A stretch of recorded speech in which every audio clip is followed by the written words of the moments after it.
Emergent literacy, a brief overview. What is emergent literacy? Emergent literacy deals with the development of reading and writing skills before the child can actually read or write. The basic components include concept of print, such as front and back cover, how to hold books, going left to right, letter and word recognition, naming skills, and expression, even in nonsense reading. It's important because they are the pillar for early emergent literacy skills. Students learn basic concepts of reading and writing through play and natural experiences guided by parents or caregivers. There are implications on communication as well.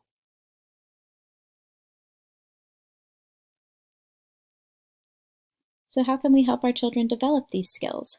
And that's a great question. We'll discuss read alouds specifically. Read-alouds address a plethora of emergent literary skills, including concepts of print, letter and word recognition, prosody, expression, and early comprehension skills. In order to better engage these skills, parents should identify or ask the student to identify the front and back, title, any basic concepts of print, and simply identify good modeled reading.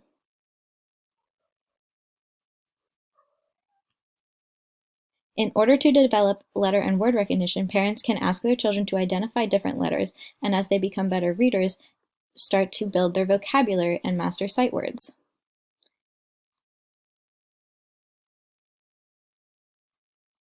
Prosody and expression can also be developed through modeling.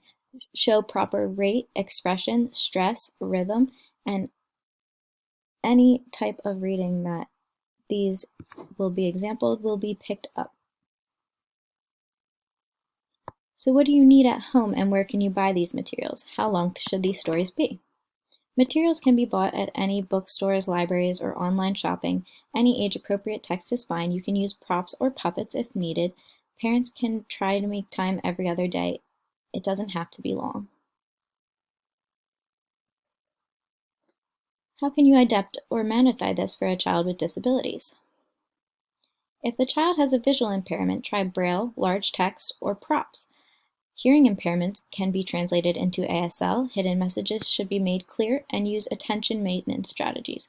Speech impairments should follow along with their finger or use the same text more often. How can I adapt this for my child if they are an ELL student? I suggest before reading the book, build strong background knowledge on the subjects and characters. Introduce them to basic concepts so they have better comprehension. Also, if they have a version in the native language, read that first before the second language. This helps associate vocabulary and meanings. Thank you.